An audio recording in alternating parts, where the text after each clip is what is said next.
Hello बच्चों, अपने GOC की लेक्चर सीरीज चल रही है।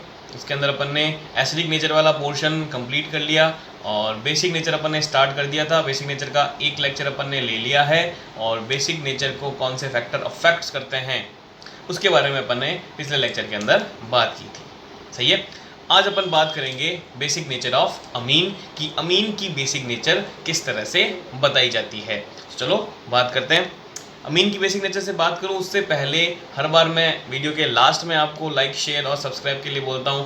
पहले बोल देता हूं कि अगर आपको लेक्चर्स पसंद आ रहे हैं, वीडियो पसंद आ रहे हैं तो आप प्लीज़ लाइक कीजिए, चैनल को सब्सक्राइब कीजिए और अपने दोस्तों के साथ जो भी साइंस से जुड़े हुए हैं, नीट जेईई की प्रिपरेशन कर रहे हैं, उनके साथ वीडियोज़ को शेयर कीजिए। चलो बात करते हैं बेसिक नेचर ऑफ अमीन की। देखो, एक चीज़ दिमाग में आती है कि भाई अमीन की बेसिक नेचर में ऐसा क्या खास है कि इसको फिर ऐसे अलग से पढ़ा जा रहा है। तो हम सबको पता है, जिसने भी एक बार टॉपिक पढ़ रखा है, जीओसी पढ़ रखी है, उसको पता है कि अमीन्स के जो बेसिक नेचर के रिजल्ट्स हैं वो हमें ट्रेंड के हिसाब से नहीं मिलते, यानी कि हमारी इलेक्ट्रॉनिक इफेक्ट्स वगैरह के हिसाब से इसके हमारे रिजल्ट नहीं आते। तो क्या है उसका रीज़न और क्यों उसमें एबनॉर्मलिटी आती है उसके रिजल्ट्स में, उसकी बात करते हैं। सबसे पहले तो ये कि हमारे पास अमीन जो होती है वो 3 तरह की होती है। नॉर्मल एलिफेटिक अमीन की बात कर रहा हूँ मैं यहाँ पर। नॉर्मल एलिफेटिक अमीन मेरे पास 3 तरह की होती है। एक होता है प्राइमरी अमीन, एक होती है सेकेंडरी अमीन और एक होता है आपके पास टर्शियरी अमीन। तो मैं इनकी आपस में ही बेसिक नेचर के ऑर्डर की बात यहाँ पे कर रहा हूँ। तो देखो, अमीन की बेसिक नेचर को 3 फैक्टर अफेक्ट करते हैं। सबसे पहला जो फैक्टर होता है यहाँ पर वो होता है आपके पास इंडक्टिव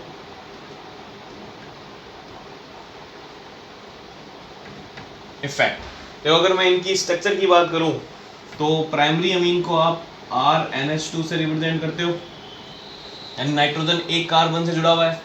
सेकेंडरी अमीन को आप RNHR से रिप्रेजेंट करते हो, यानी नाइट्रोजन 2 कार्बन से जुड़ेगा।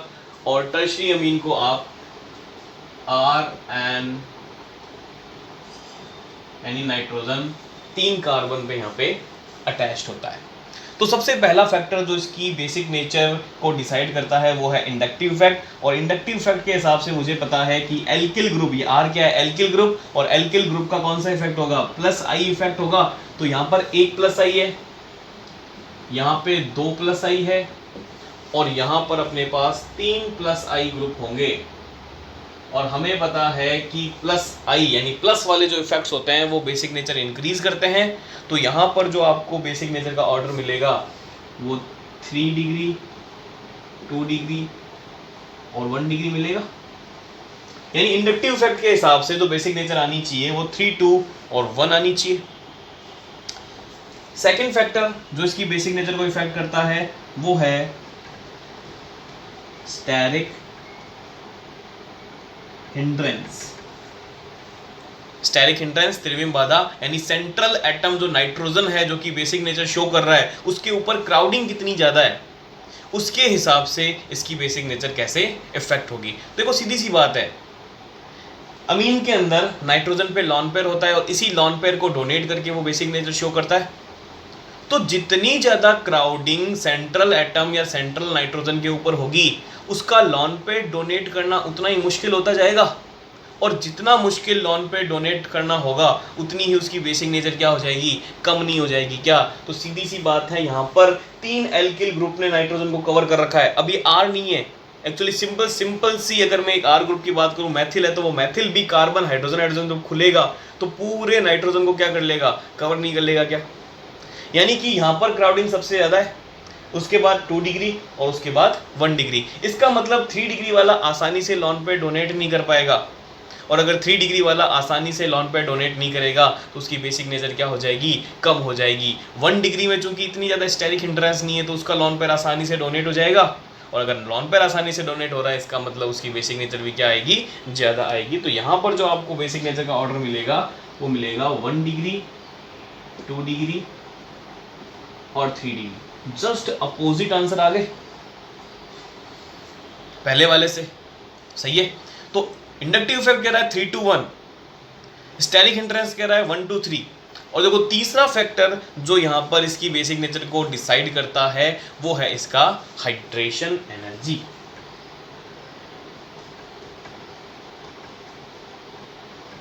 हाइड्रेशन एनर्जी यानी कि वाटर के साथ किस तरह से ये बॉन्ड फॉर्मेशन करते हैं। देखो सीधी सी बात है, मेरे पास है प्राइमरी अमीन। प्राइमरी अमीन जैसे ही बेसिक नेचर शो करेगी यानी H+ एक्सेप्ट करेगी तो एक हाइड्रोजन उसके पास एक्स्ट्रा आ जाएगी, RnH3+ हो जाएगा जैसे ही वो बेसिक नेचर शो करेगी। अब जैसे ही आप इसको वाटर के अंदर सॉल्वेंट में डिसॉल्व करोगे तो ये वाटर के साथ ऐसे 3 हाइड्रोजन बॉन्ड की फॉर्मेशन कर सकती है।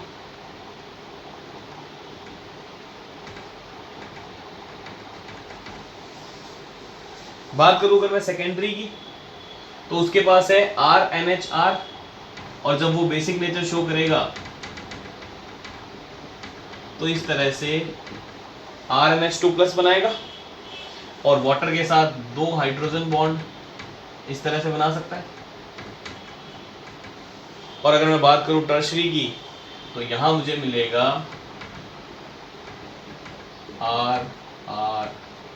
RrH+, यानी एक वाटर के साथ क्या बना सकता है, बॉन्ड बना सकता है, सही है। तो देखो एक तो मैं ऐसे भी बोल सकता हूं कि जितना ज्यादा वाटर के साथ बॉन्ड बन रहा है यानी कि उस कॉन्जुगेट एसिड की, ये कॉन्जुगेट एसिड बन गया ना, अब RnH2 बेस था, H+ ऐड कर दिया, RnH3+ कॉन्जुगेट एसिड बन गया। ये बेस था, इसका कॉन्जुगेट एसिड, ये बेस था, इसका कॉन्जुगेट एसिड। तो इन कॉन्जुगेट एसिड की स्टेबिलिटी जितनी ज्यादा, बेसिक नेचर उतना ही ज्यादा, तो सबसे ज्यादा स्टेबिलिटी किसकी आएगी, यहाँ पे 3 हाइड्रोजन बॉन्ड बन रहे हैं, सही है। इसका मतलब इसकी स्टेबिलिटी सबसे ज्यादा आएगी तो ये सबसे ज्यादा बेसिक नेचर रखेगा 1 डिग्री, और फिर 2 डिग्री, और उसके बाद इसका नंबर आएगा 3 डिग्री का। तो यहाँ पे भी जो बेसिक नेचर का ऑर्डर आएगा वो 1 डिग्री, 2 डिग्री और 3 डिग्री आएगा। और दूसरी चीज ये भी कह सकते हैं कि जैसे जैसे मैं लेफ्ट से राइट जाता हूं वैसे वैसे इसका हाइड्रेशन कम हो रहा है। हाइड्रेशन कम होने से हाइड्रोजन एनर्जी कम हो रही है, हाइड्रोजन एनर्जी कम होने से इसकी स्टेबिलिटी कम हो रही है, और स्टेबिलिटी कम होने से इसकी बेसिक नेचर कम हो रही है। तो इस तरह से ये डिसाइड किए जाते हैं। तो 3 फैक्टर कौन कौन से, इंडक्टिव कह रहा है 3 to 1, स्टेरिक हिंड्रेंस कह रहा है 1 to 3, और हाइड्रेशन एनर्जी कह रही है 1 to 3। अब इसमें भी ये नहीं है कि इन सबका अपना इक्वल कंट्रीब्यूशन है। हो सकता है कि इंडक्टिव का कंट्रीब्यूशन ज़्यादा हो तो उसका थोड़ा सा इफेक्ट ज़्यादा हो जाएगा, लेकिन ये यहाँ पे 2 जने इसको सपोर्ट कर रहे हैं। एक्चुअल में यहाँ जो हमारे पास नेट रिजल्ट आता है वो नेट रिजल्ट इन तीनों फैक्टर को मिक्स करके आता है। अब ये सारे कोई फिजिकल मेथड तो है नहीं कि हमें दिख जाए, ये सारी चीज़ें हमें लेबोरेटरी में केमिकल रिएक्शन से ही पता चलती है। इसलिए जो अमीन की बेसिक नेचर है वो उसके एक्सपेरिमेंटल डाटा यानी pKa pKb की वैल्यू से ही डिसाइड की जाती है। तो ये डिसाइड क्यों की जाती है उसका रीजन आपको बताया कि 3 फैक्टर हैं और तीनों से अपने को अलग अलग तरह के रिजल्ट्स मिल रहे हैं। इसलिए जो अमीन की बेसिक नेचर है वो इन तीनों के जो कंबाइंड रिजल्ट है उस पर डिपेंड करेगा, और इन तीनों का कंबाइंड रिजल्ट है वो कुछ इस तरह से बताया जाता है। एक्चुअल में जो इसके बेसिक नेचर का ऑर्डर आएगा वो आएगा 2 डिग्री की सबसे ज़्यादा,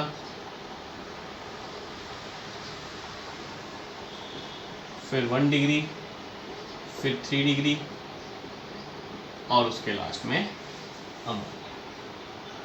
ये एक्चुअल ऑर्डर रहेगा आपके पास अमीन का। वो भी कब, जब आपके R ग्रुप होगा मैथिल।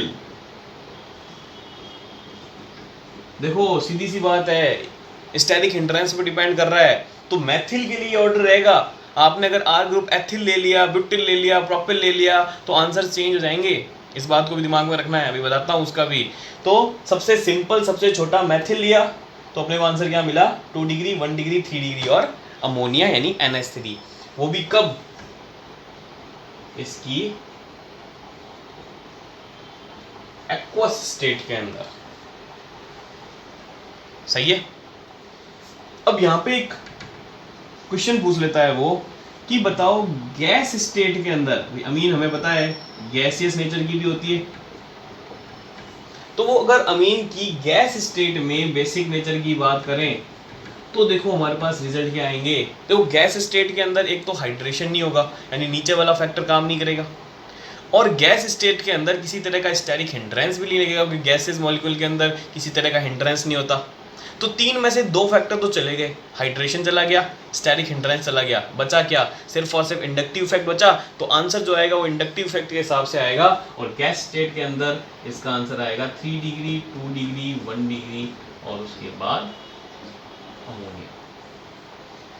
तो ये रहेगा एक्वस स्टेट के अंदर, ये रहेगा गैस स्टेट के अंदर। अब अगर क्वेश्चन में मेंशन ना हो ना, तो वो गैस स्टेट नहीं, सॉरी एक्वस स्टेट के हिसाब से ही आपका इसका आंसर देना पड़ेगा, क्योंकि जनरली जो रिजल्ट दिए जाते हैं वो सॉल्वेंट वाटर लेके दिए जाते हैं। तो अपने को क्वेश्चन में अगर मेंशन नहीं है कंडीशन, तो एक्वस वाला ही इसका आंसर अपने को लिखना पड़ेगा। आई बात समझ में? अब बात करते हैं इसमें वैरायटीज़ की, कि अलग अलग एल्किल ग्रुप्स के लिए किस तरह से अपने को अलग अलग तरह के रिजल्ट मिलते हैं। तो देखो, जब आपने R ग्रुप लिया मैथिल, तो आंसर आया अपने पास 2 डिग्री, 1 डिग्री, 3 डिग्री अमोनिया। सही है। अगर आप R ग्रुप ले लोगे एथिल, तो आपके पास आंसर आएगा 2 डिग्री, 3 डिग्री, 1 डिग्री अमोनिया। सही है। अगर आप R ग्रुप ले लोगे आइसोप्रोपिल, तो आपके पास आंसर आएगा 1 degree ammonia, 2 degree amine, 3 degree amine. और अगर आप R ग्रुप ले लोगे टर्शरी ब्यूटिल, तो आपके पास आंसर आएगा सबसे पहले अमोनिया, फिर 1 डिग्री, फिर 2 डिग्री, और सबसे लास्ट में 3 डिग्री।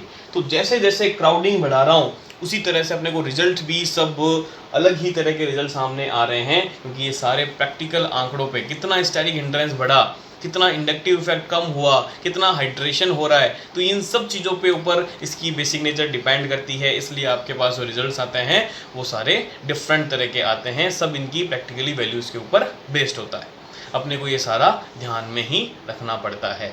अब जब चीज़ें ध्यान नहीं, क्योंकि हमारे पास लेबोरेटरी तो है नहीं कि भाई हम लेबोरेटरी में जाके चेक कर लेंगे, भाई एग्जाम के टाइम में हमें तो आंकड़े पता होने चाहिए ना सीधे सीधे, कि भाई हम कोई कैलकुलेशन का तरीका तो है ही नहीं, तो चीज़ों को ध्यान में ही रखना पड़ेगा। अब यह है कि इन चीज़ों को ध्यान में कैसे रखें, तो उसके लिए आप इनके कोड बना सकते हो। कोड इन द सेंस कि 2 डिग्री, 1 डिग्री, 3 डिग्री को तो मैं 213 बोल रहा हूँ। अमोनिया के लिए मैं क्या काम में लेता हूँ, 0 काम में लेता हूँ।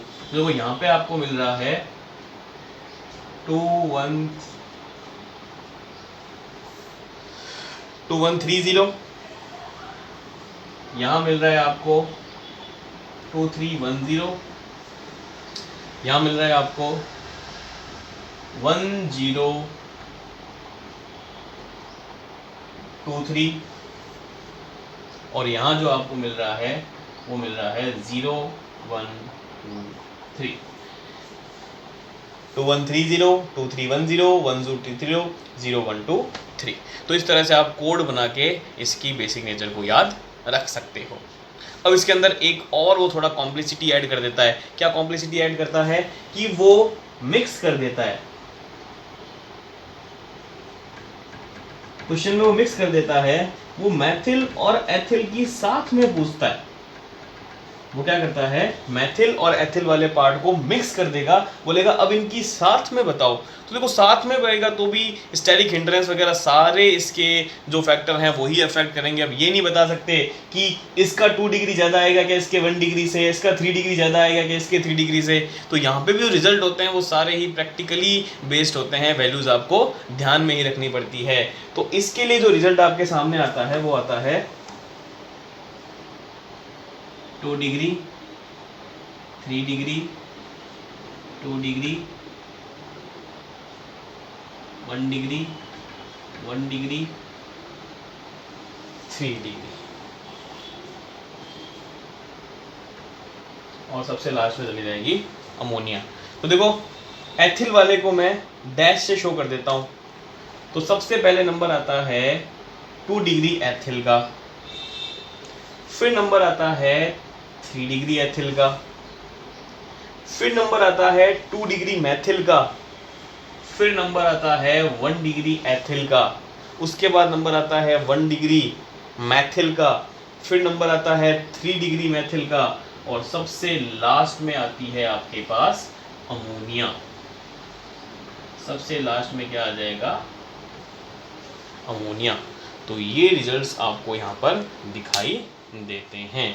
तो ये इस तरह से आप इनके आंकड़ों को आसानी से याद रख सकते हो।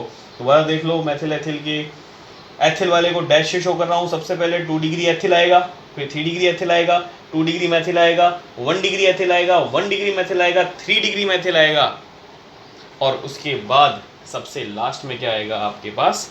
अमोनिया आएगी। सही है। तो ये है आपके पास अमीन की बेसिक नेचर का ऑर्डर जो आपको एज इट इज याद रखा जाता है। ये कुछ फेमस एग्जांपल्स हैं जो कि एग्जाम में आ चुके हैं या फिर आपके एग्जाम में आगे आ सकते हैं। अब बात करेंगे अपन एनालिन की बेसिक नेचर। जैसे अपन एसिडिक स्ट्रेंथ के अंदर फिनॉल की एसिड नेचर को कैसे इफेक्ट करते हैं सब्सटेंट, उसकी बात की थी, वैसे ही एनालिन जो इसका एरोमेटिक कंपाउंड है उसकी बेसिक नेचर को किस तरह से सब्स्टिट्यूएंट इफेक्ट करते हैं उसकी बात अपन अब नेक्स्ट टॉपिक में वो करने वाले हैं। एनालिन की बेसिक नेचर पर किस तरह से सब्स्टिट्यूएंट्स का इफेक्ट पड़ेगा। तो देखो ये है आपके पास एनालिन, बेंजीन के ऊपर NH2, ये कोई जी सब्स्टिट्यूएंट लगा दिया हमने, और जी सब्स्टिट्यूएंट के लगते ही किस तरह से बेसिक नेचर इफेक्ट करती है। तो देखो यहाँ पर इसकी बेसिक नेचर को 2 फैक्टर डिसाइड करेंगे। सबसे पहला है ऑर्थो इफेक्ट और दूसरा है इलेक्ट्रॉनिक इफेक्ट। इलेक्ट्रॉनिक इफेक्ट के हिसाब से तो वही सबसे ज़्यादा +M, फिर +H, फिर I, फिर 0, फिर -I, फिर -H, और सबसे लास्ट में जो आपके पास आता है वो -M। यानी इलेक्ट्रॉनिक इफेक्ट्स में तो आपको सेम यही इसी तरह से बेसिक नेचर इफेक्ट हो जाती है। सबसे ज़्यादा +M की, फिर +H, फिर +I, फिर 0, -I, -H, और सबसे लास्ट में जो होता है वो -M। यानी प्लस वाले बढ़ाएंगे और माइनस वाले कम कर देंगे। लेकिन सबसे पहले आपको क्या देखना पड़ेगा? Ortho effect. तो एनालिन का ऑर्थो इफेक्ट क्या कहता है? देखो ये बेंजोइक एसिड से पूरा डिफरेंट है। बेंजोइक एसिड में तो बोलते थे कि ortho substituted benzoic acid Meta para और सिंपल से ज़्यादा एसिडिक स्ट्रेंथ रखता है, जबकि यहाँ पे उल्टा चलेगा। जो ऑर्थो सब्स्टिट्यूटेड एनालिन है वो अपने मेटा पैरा और सिंपल एलेनिन से कम बेसिक नेचर रखती है। ये होता है इसका ऑर्थो इफेक्ट। सबसे पहले इस चीज़ को ध्यान में रखा जाता है और उसके बाद आंसर जो निकाले जाते हैं वो इलेक्ट्रॉनिक इफेक्ट से निकाले जाते हैं। आई बात समझ में? चलो बात करते हैं, कुछ एग्जांपल्स देता हूँ, एग्जांपल से चीज़ों को समझते हैं। ये लिख देता हूँ। मैंने लिया सबसे पहले simple NH2,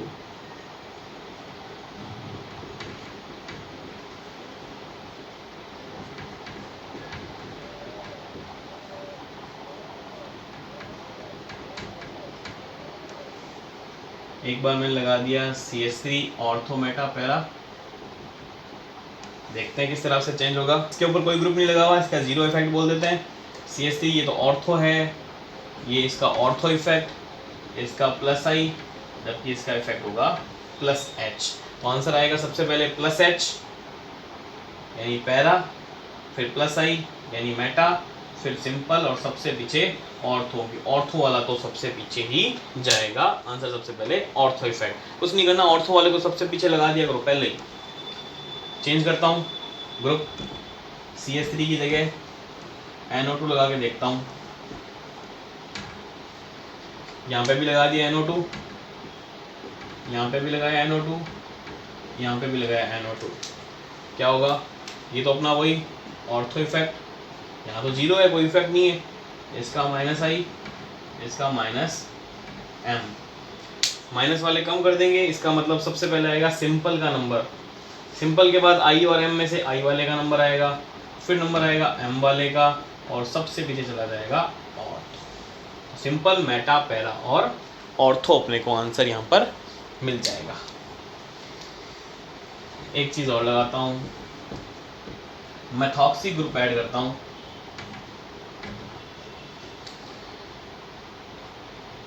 OCS3 OCS3 OCS3 methoxy group लगा दिया। यहाँ तो जीरो इफेक्ट है, यहाँ पर आपका ऑर्थो इफेक्ट है, यहाँ का आपके पास माइनस आई, क्योंकि OCS3 oxygen lone pair containing species है, M में तो जाएगा प्लस M में, जबकि I में जाएगा माइनस I में, कार्बन से ज़्यादा EN ऑक्सीजन है ना, और यहाँ पे M इफेक्ट लगेगा तो M का प्लस M के अंदर जाएगा, lone pair containing species M में प्लस M में जाती है। तो हमारे हिसाब से जो आंसर आना चाहिए वो आना चाहिए पैरा। पैरा के बाद नंबर आएगा आपके पास सिंपल, सिंपल के बाद नंबर आएगा मेटा, और सबसे लास्ट में ऑर्थो। सही है, M वाला, फिर जीरो वाला, फिर माइनस आई वाला, और फिर सबसे लास्ट में ऑर्थो इफेक्ट से ऑर्थो। लेकिन देखो यहाँ पर ये रिजल्ट आपको देखने को नहीं मिलता, एक्सेप्शन चलता है यहाँ पर।